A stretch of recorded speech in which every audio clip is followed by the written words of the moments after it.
할렐루야. 우리 하나님 말씀 봉독합니다. 이사야 61장 1절에서 6절입니다. 이사야 61장 1절에서 6절.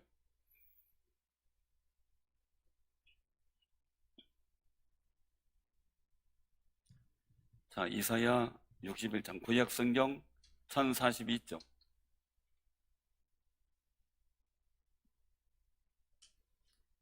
이사야 61장 1절에서 6절 교독을 하겠습니다. 1042쪽 교독합니다. 주 여호와의 영이 내게 내리셨으니 이는 여호와께서 내게 기름을 부으사 가난한 자에게 아름다운 소식을 전하게 하려 하심이라. 나를 보내서 마음이 상한 자를 고치며 보류된 자에게 자유를, 갇힌 자에게 노임을 선포하며 여호와의 은혜의 해와 우리 하나님의 보복의 날을 선포하여 모든 슬픈 자를 위로하되, 무릇 시온에서 슬퍼하는 자에게 화관을 주어 그 죄를 대신하며 기쁨의 기름으로 그 슬픔을 대신하며 찬송의 옷으로 그 근심을 대신하시고 그들이 의의 나무 곧 여호와께서 심으신 그 영광을 나타낼 자라 일컬음을 받게 하려 하심이라. 그들은 오래 황폐하였던 곳을 다시 쌓을 것이며 옛부터 무너진 곳을 다시 일으킬 것이며 황폐한 성읍 곧 대대로 무너졌던 있던 것들을 중수할 것이며 외인은 서서 너희 양떼를 칠 것이요 이방 사람은 너희 농부와 포도원 지기가 될 것이나 여호와의 제사장이라 일컬음을 받을 것이라. 사람들이 너희를 우리 하나님의 봉사자라 할 것이며 너희가 이방 나라들의 재물을 먹으며 그들의 영광을 얻어 자랑할 것이니라. 아멘. 오늘 이 말씀을 통해서 같이 은혜를 나누고자 합니다. 오늘 여기 말씀 속에서 우리가 한번 기억해야 될 부분들이 있어요. 그것은 오늘 1절 거기 한 소절만 딱 내리셨으니 것까지 같이 시작. 주 여호와의 영이 내게 내리셨으니. 하나님의 영의 임재를 말씀하고 있는데요. 성령의 임재예요.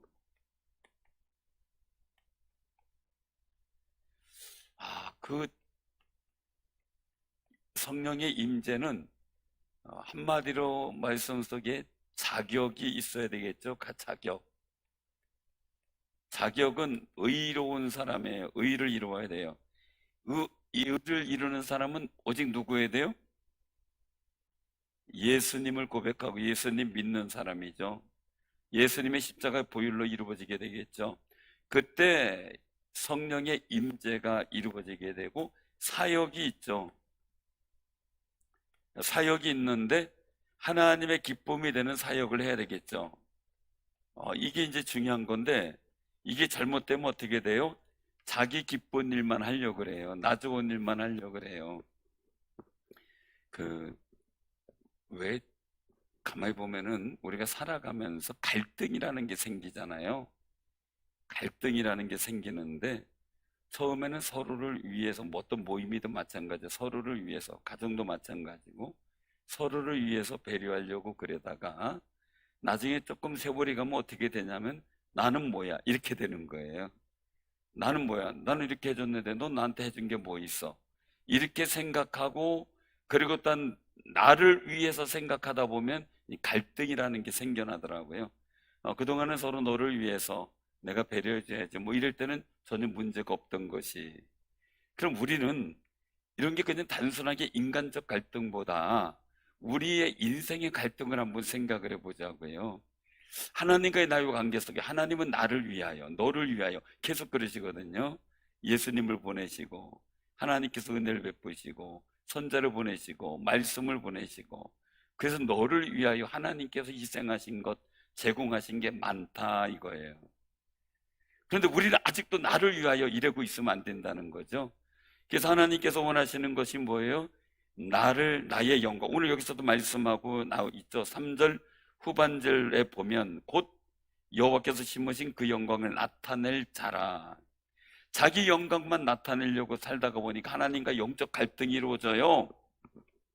자꾸 영적 갈등이 생겨나죠. 그런데 내가 늘 주님이 나를 위해서, 죄송합니다. 이거 무슨 그 마이크가 이렇게 안경이 눌리니까 좀 불편해가지고 조정 좀 하느냐고요. 그 늘상 내가 하나님을 몰랐을 땐 나를 위해서, 내 일용할 양식에서, 내 욕구를 위해서, 내 감정을 위해서, 내 영광에서 쫓아다녔던 사람이에요. 그런데 이제는 하나님의 은혜를 알게 되고 부름받아 구원받은 사람이 됐어요. 와보니까 하나님께서 나를 위해 준비한 게 너무 많은 거죠. 아들까지 희생을 하셨잖아요. 그러니까 이제 우리가, 주님께서 우리에게 원하시는 건 뭐예요? 이제 너를 위해서 살지 말고 하나님의 영광 위해서 살아라, 이거죠. 그래서 예수님께서 나를 따라오려거든 어떻게 자기를 부인하고 자기 영광, 자기 기쁨 내려놓고 어떻게 해요? 자기 십자가를 지고 나를, 하나님의 영광과 주님의 기쁨을 위해서 따라갈 준비를 하면 내 걸 내려놔야 되잖아요. 내려놓지 않으면 바른 길을 갈 수가 없기 때문이죠. 그래서 주님은 말씀하셔요. 다 내려놓으라 그래요. 다 내려놔라. 근데 어떻게 해요? 내 짐은, 그렇게 말씀하고 있죠. 수고하고 무거운 짐진 자들아 다 내게로 와, 내가 너희를 쉬게 하리라. 내 짐은 가볍고 쉽다. 왜요? 내가 내 짐을 지고 살아갈 때 내 힘으로 살아가는데 내 인생이 여타에 꼬이고 피곤하고 힘들어요. 근데 주님의 짐을 지고 갔더니 내 인생의 일들을 주님이 책임져 주시는 역사가 있죠. 그래서 믿음의 사람들을 보고 안 믿는 사람, 교회 안 다니는 사람들이 얘기를 해요. 교인들이 주책 없다고. 여러분, 주책 없어요, 있어요? 주님이 책임져 주시는 게 있잖아요. 우리 해석을 잘해야 돼요. 주책 없다 그래요. 우린 주책이 있다고 얘기를 해야 돼요. 주님이 책임져 주시는 게 있다고. 요새는 하도 희한한 말을 써가지고 제가 헷갈릴 때가 많이 있어요. 언젠가 이제 얘기를 했어요. 어디 있어? 그랬더니 엘베. 그래서 엘베가 뭐냐? 엘베가 뭐냐? 그래서 그때 이제 임신 중이어가지고 이거 임신 뭐 저기 잘못 얘기한 건가 그 생각을 했어요. 그래서 엘베가 뭐야? 그랬더니 엘리베이터도 몰라요. 이렇게 얘기했는데 제가 혼났어요. 엘리베이터 말하기가 그렇게 길게 말하기 힘든가요? 그죠? 그래서 꼭 엘베라고 해야 되는지는 헷갈리는데, 왜냐면 엘리베이터는 외래어지만 표준어잖아요. 그죠? 엘베는 그 줄임말이지만 희한한 말이죠. 제가 가장 난해했던 이야기 중에 하나가 우리 장지 선생님이 고등학교 때 어디 있니? 하고 전화했더니 마트에요. 그래서 뭐하러 마트에 갔어? 그랬더니 생선 사러요. 그래가지고 네가 왜 생선을 사니? 네, 그랬어요. 아, 생선이요, 목사님. 그래요, 고등어, 꽁치 이런 거. 그랬더니 나중에 목사님 생일 선물이요. 그래도 생일 선물이라면 얼마나 좋아요. 그러니까 우리가 지금 세대가 조금 차이가 나는 분들은 참 힘들 것 같아요. 그죠? 용어를 잘 새겨들어야 돼가지고 가만. 그래서 제가 그다음부터 모르는데 아는 척을 해요. 그러고 나서 뒤로 살짝 물어요. 야, 그게 뭔 말이냐? 하도 말이 달라져가지고 말이에요.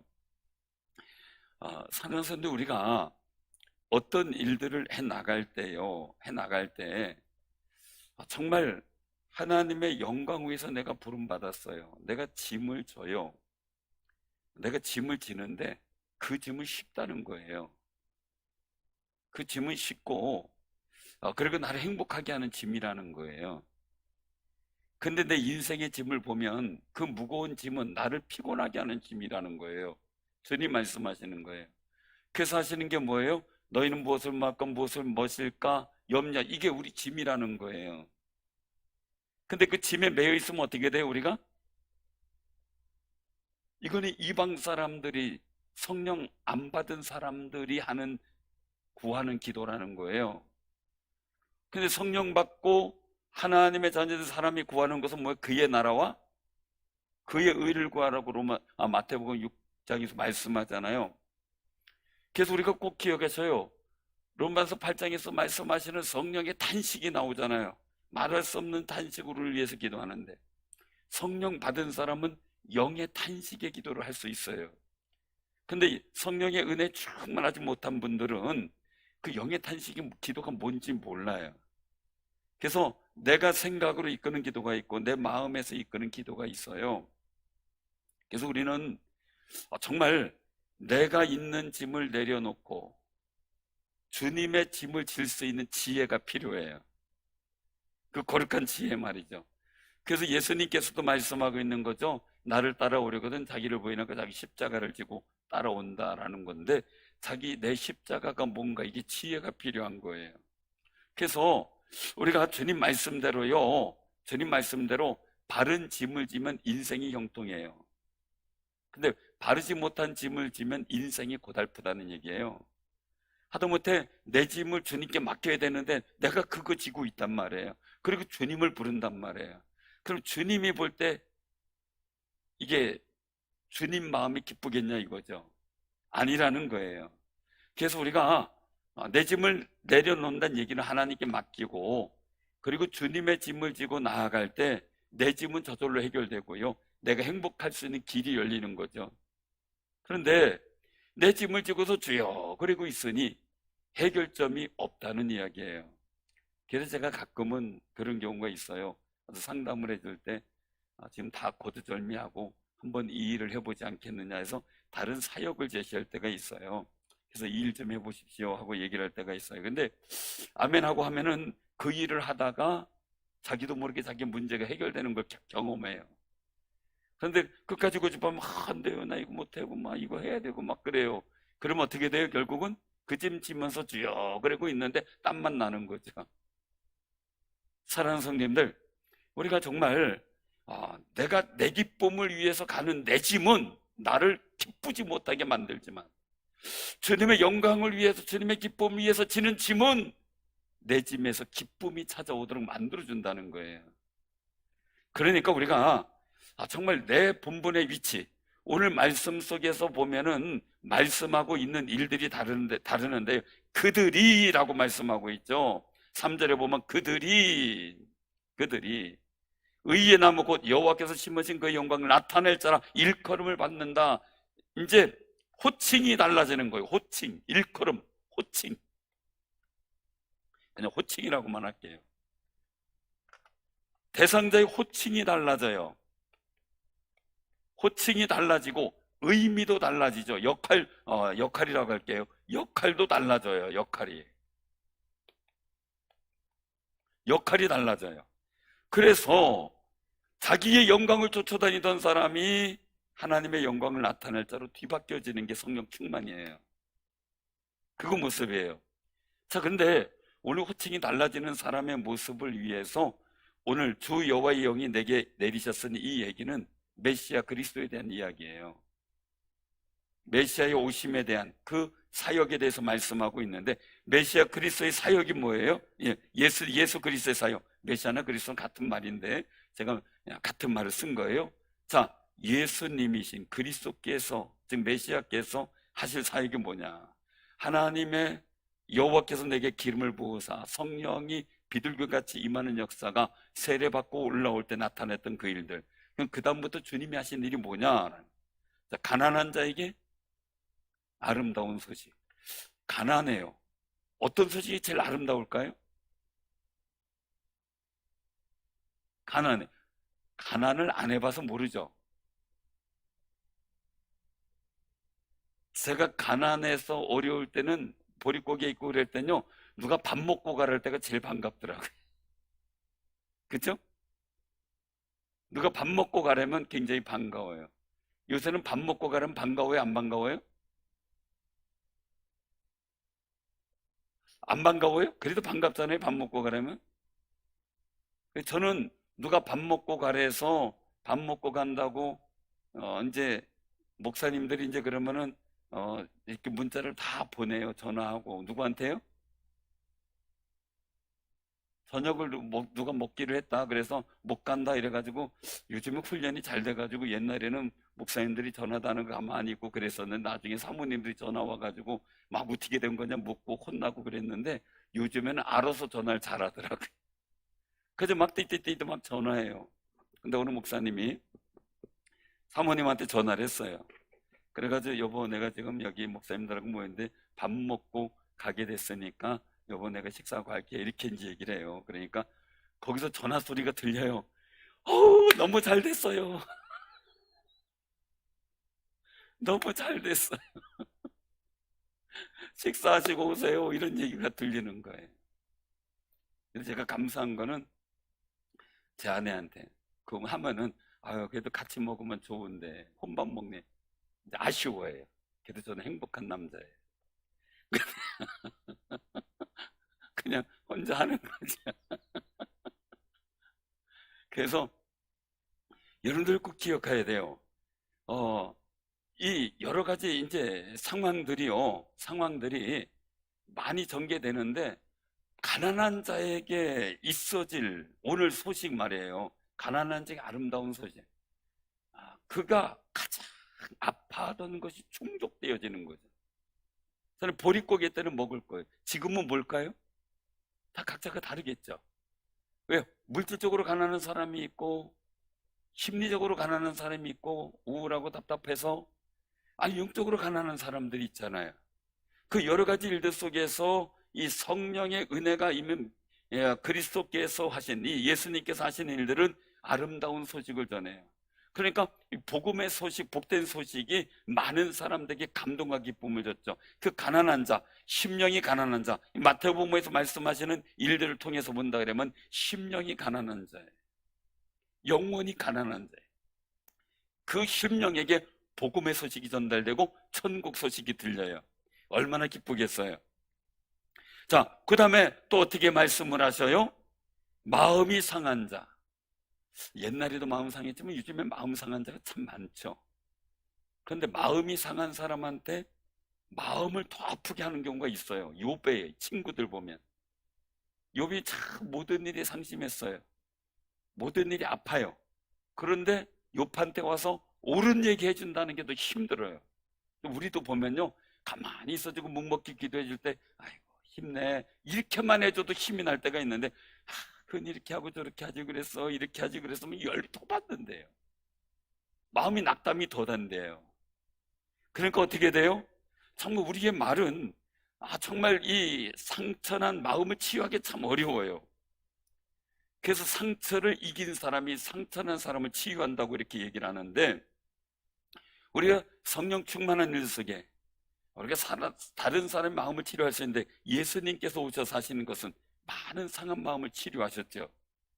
또한 포로된 자에게 자유를 우상에 갇히고 세상의 일들 속에 정말 갇힌 바 되어서 이것을 해결하지 못하고 거기에 포로된 자처럼 눌려가지고 살아가는 사람, 거기에게 또 갇힌 자처럼 살아가는 사람, 노임을 선포하고 자유를 주시는 역사들, 이게 이제 예수님께서 오셔서 하신 일이죠.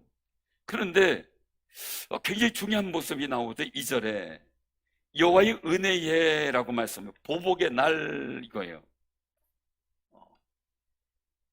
우리에게 주시는 일들 속에서 주님이 말씀하시는 일들 속에 우리가 기억해야 돼요. 날이 있어요. 날 어떤 때를 말하죠. 이건 때를 말해요. 때를 말하는데 일시 하나는 은혜의 날, 하나는 보복의 날이에요. 보복. 이걸 가지고 얘기를 한다면 보상이라고 할 수가 있어요. 보상이라고 할 수가 있어요. 보상의 날이에요. 그런데 오늘 이 말씀 속에서 본 은혜의 해, 이제 은혜의 날.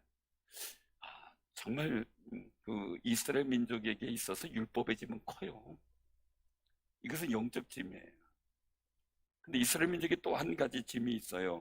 그것은 뭐냐면 포로의 짐이 너무 커요. 포로로 잡혀가서 이 바벨론 포로의 생활을 하고 있는 그 자체가 70년의 세월이 얼마나 힘들었겠어요. 애굽 땅에서의 430년의 생활이 얼마나 힘들었겠어요. 이런 일들 속에서 여호와께서 모세를 통해서 이 이스라엘 민족에게 해방의 날, 은혜의 해를 선포했잖아요. 자, 우리 애굽에서 탈출해서 이제 가나안 땅 간다라는 거예요. 얼마나 감사해요. 근데 우리 인생 속에 가장 중대한 것은 뭐예요? 죄와 사망이죠. 죽음이죠. 사람이 죽음보다 두려운 게 어디 있겠어요? 여기서 죽을 사람 그러면 기분 좋겠어요? 만약에 어떤 예언가가 와가지고 당신 오늘 밤에 죽어 그러면 기분 좋을 사람이요? 있어요? 다 저를 째려보는 것 같아요. 기분 좋아해서는 어디 있겠어요? 그죠? 연세 많이 드신 분들도 마찬가지일 거예요. 그죠? 죽음이라는 건 그렇게 우리에게 밀접한 거지만 공포스러워요. 그런데 중요한 게 있어요. 우리가 죄와 사망의 일들 속에서 아파하는 우리에게 예수 그리스도께서 오셔서 십자가 달려 죽으심으로 죄의 문제가 해결되고 부활하심으로 우리에게 죽음이라는 것이 해결이 됐어요. 정말 큰 은혜의 해죠. 그런데 인생 속에서 사단에 매이고 우상에 매이고 세상에 갇혀서 살면서 정말 살았던 우리, 포로된 자처럼 끌려다녔던 그 우리에게 하나님께서 보복을 해주시겠다는 거예요. 우리의 당한 어려움 아픔만큼 보복을 해주시는 거예요. 보상을 해주는 거죠. 첫째는 천국이죠. 두 번째는 이 땅에서 내 능력이 아닌 하나님의 능력으로 이제는 네가 패하고 지고 사는 게 아니라 승리하며 살아라 이거죠. 사랑하는 성도님들, 그런 날들 우리가 고생하고 수고해요. 비난도 받아요. 욕도 먹어요. 교회 다닌다고, 예배 드린다고, 봉사한다고 얼마나 많은 일들을 들었어요. 그런데 그 일들이 하나님께서 보상해 줄 날이 있다는 거죠. 그 날을 이 그리스도 예수께서는 우리에게 선포해 주시는 거죠. 그래서 회개하라, 천국이 가까웠느니라 말씀하시는 거예요. 그리고 제자들에게는 정말 3년 동안의 공생기간 동안 제자들과 살면서 그들을 떠날 시점에 주님 말씀하죠. 보혜사 성령을 말씀하시고 이 위로부터 능력이 입히울 그때를 말씀을 하고 있는 거죠. 보상의 날이에요. 은혜의 날이에요. 사랑하는 성도님들, 우리가 그러므로 이 성령 강림절에 하나님의 은혜의 날, 이 보상의 날, 그 날이 성령 강림을 통해 우리에게 이루어진 줄로 믿으시길 바랍니다. 자, 그런 일들 속에서 이 메시아를 바라보게 되면 정말 애통해하고 죄 때문에 슬퍼하던 우리에게 죄 용서와 기쁨, 하나님께서 우리 아버지 되었다는 감격과 즐거움이 막 터져 나오죠. 그래서 화관이죠. 그리고 이 죄를 대신한다는 것도 뭐 회개를 의미하죠. 이 일들 속에 기쁨의 기름으로 그 슬픔을 대신하게 한다. 찬송의 옷으로 근심을 대신하게 한다. 바뀌는 거예요. 변화를 말하죠. 이 호칭의 일들, 역할이 바뀌려면요, 변화가 있어야 돼요. 변화. 이 변화가 있어져야 되는데 그 일들 속에서요, 이런 사람들, 변화된 사람, 성령의 은혜를 덧입어 변화된 사람, 메시아 그리스도께서 오셔서, 메시아 예수님께서 오셔서, 그리스도 예수님께서 오셔서 우리에게 복음을 전하고, 그리고 또 이런 성령의 은혜의 사역을 해 나가면서 우리가 주님 바라보며 회개하고 죄 용서받고 천국에 소망받고 하나님의 아들 된 거룩한 은혜를, 성령의 충만한 은혜 가운데 느껴져서 그 속에서 우리가 변화된 사람 말이에요. 회개하고 변화된 사람, 그들이라고 말씀하고 있는 게 3절이에요. 그들이 의의 나무 곧 여호와께서 심으신 그 영광을 나타낼 자라 일컬음을 받게 하려 하심이라. 우리가 제가 지금까지 경험하고 말씀 속에 느껴졌던 일들은요, 제 스스로를 생각해 볼 때요, 제가 정말 그 여러 가지 죄의 문제, 그리고 인생의 아픔의 문제들, 근심의 문제들, 그걸 떠안고 있을 때는요, 떠안고 거기서 파생되어지는 인생의 짐 가운데 제가 있게 됐을 때 말이에요, 참 다른 사람 돌아볼 여력도 없어요. 누구를 용서해주고 뭐 사랑해줄 여력도 없어요. 내 문제가 시급한데요, 내 문제가 힘든데요, 누구 다른 사람, 여러분들 내 떼거리가 힘든데 다른 사람, 아이고 저 사람 못 먹고 사나 걱정할 수 있어요? 내가 입을 옷이 없는데 저 사람 어떻게 입을 옷이 있나 걱정하게 돼요? 내가 다급한데요. 그런데 성령의 은혜를 받고 나서요, 제가 그때 학생 때인데도요, 제가 뭔 죄를 그렇게 많이 졌는지 그냥 눈물만 얼마나 흘렸는지 몰라요. 첫 번째 성령의 은혜를 체험하고 방언의 일들을 조금 경험할 때는 정말 한 달 이상을 제가 울면서 지냈던 적도 있어요. 그래서 다시 이제 기도원 가서 성령의 은혜를 많이 체험하고 나서 정말 그때는 짧은 시간이었는데 5시간이 지냈죠. 기도하면서 12시 반에 기도하러 무릎 꿇었는데 일어나 보니까 5시 반인 거예요. 근데 그때 어떻게 보냈는지 모르겠어요. 근데 옆에 있는 다른 분이 얘기를 하기를 해주는데, 아주 뭐 주변에 안 걷어채인 사람 없고 손에 안 두드려 맞은 사람 없고 주변에 기도에다가 다 도망가 버렸다는 거. 제가 얼마나 뒹굴렀는지 막 걷어채이고 막 그래가지고요, 안 부러지길 다행이래요. 그래서 기도하다 말고 다 도망가 버렸대. 그리고 나서 제 근처에 아예 오질 않아, 이 사람이 또 맞을까 봐. 근데 그 정도로 제가 뒤집혀지고 변화된. 근데 놀라운 거예요. 제 마음에 우울감, 슬픔감이 있었는데 기쁨이 찾아오고요, 내 마음에 암울했던 일들이 염려와 근심 일들이 다 사라지고요, 희망과 비전이 보이기 시작하고요, 근심이 됐던 제 인생이 근심에 확신이 서고 기쁨이 서요. 근데 달라진 게 있다면요, 내가 그냥 내 삶의 현장만 바라보고 무거움과 정말 속상함과 그런 일들만 가지고 있었다면, 그때 다음부터 바뀐 게 뭐냐면 내가 주님의 영광 위해서 무엇을 할까라는 고민을 하게 되는 거예요.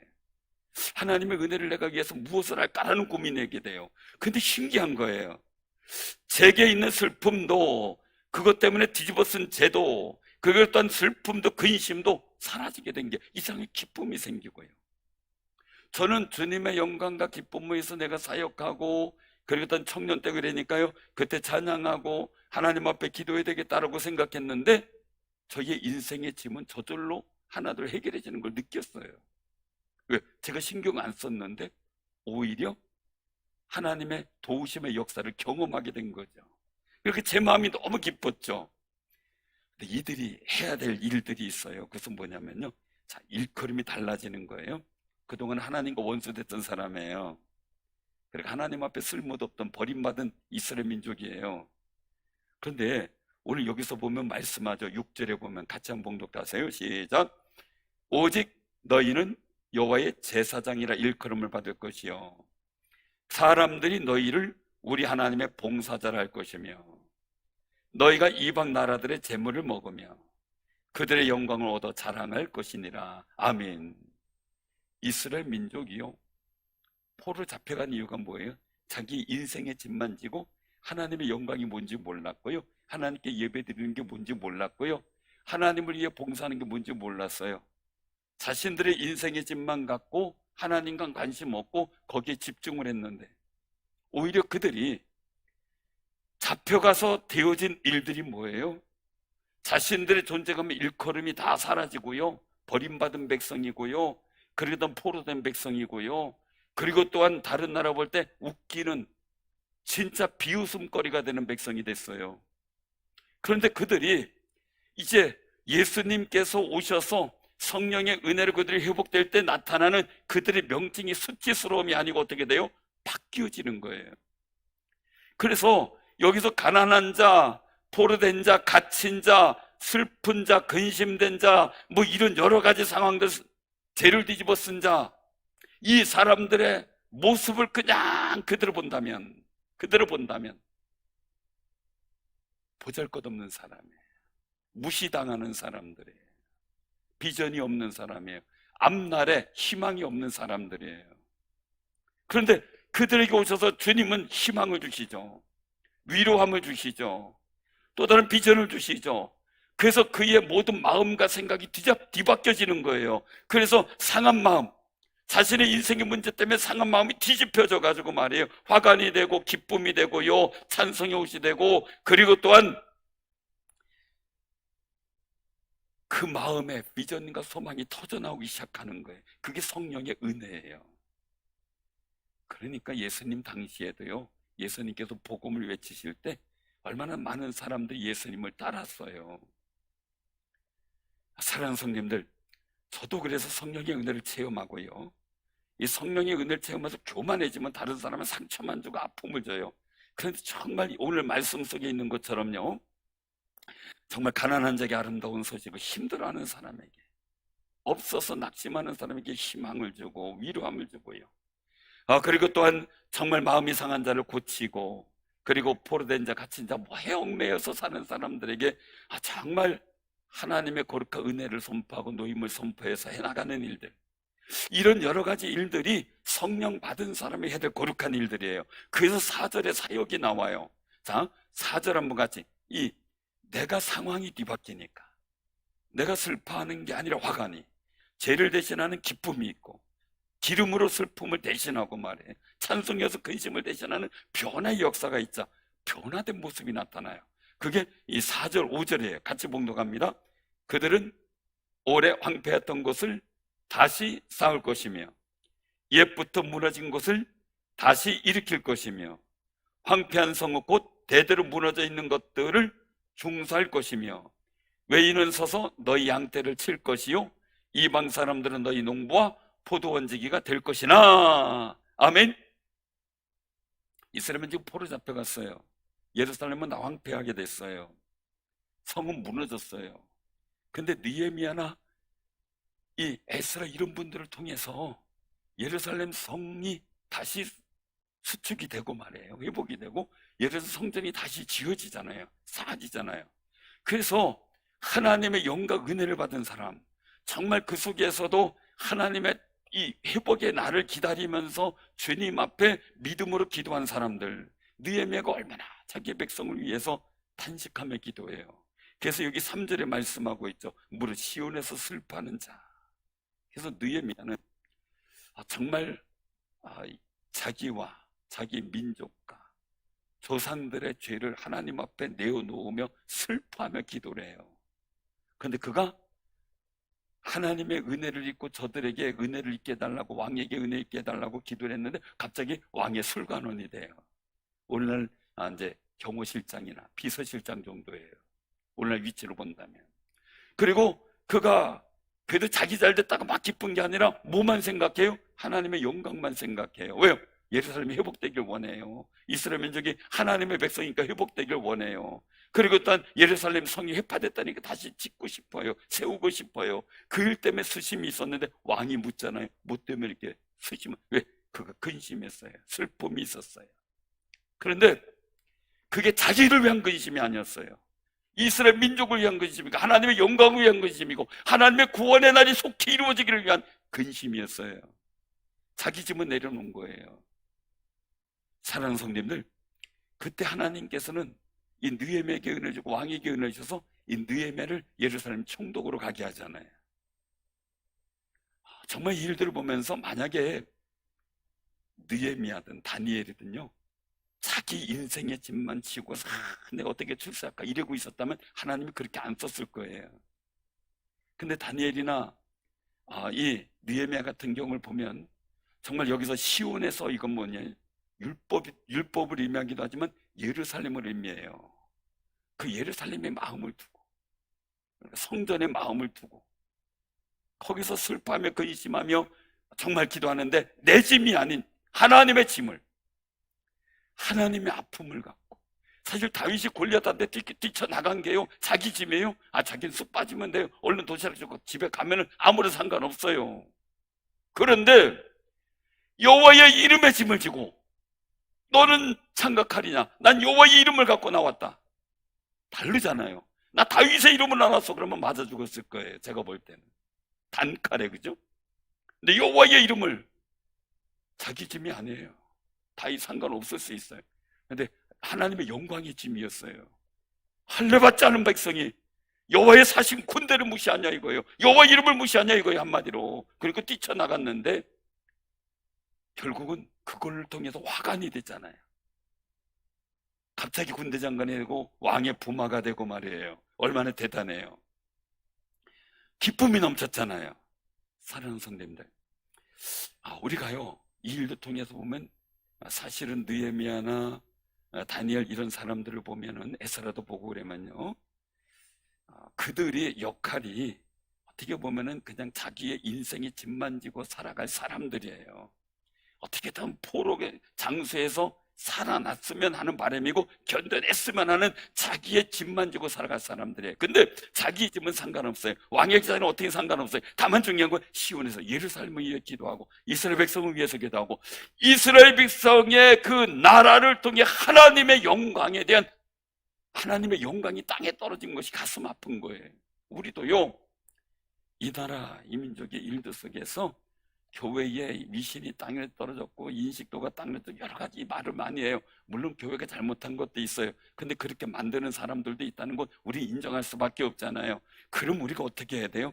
이것 때문에 우리가 속상해서 막 기도하고 하나님의 영광을 위해서 기도하고 교회가 정말 더 세상의 빛이 되어 전도의 문이 열리고 많은 젊은 사람들, 우리 학생들, 아이들을 전도할 수 있는 역사가 있어야 되는데 말이에요. 그 일들 때문에 아파하고 기도해야 되는데, 우리가 찬양하는 것에 대해서 아파하고 기도해야 되고 거룩한 문화를 위해서 아파하고 기도해야 되는데, 우리 여전히 내 근심, 내 슬픔, 내 걱정만 갖고 살아간다면 하나님께서 하나님의 영광을 나타낼 자로 일컬음을 받는 변화의 역사가 있겠느냐라는 거죠.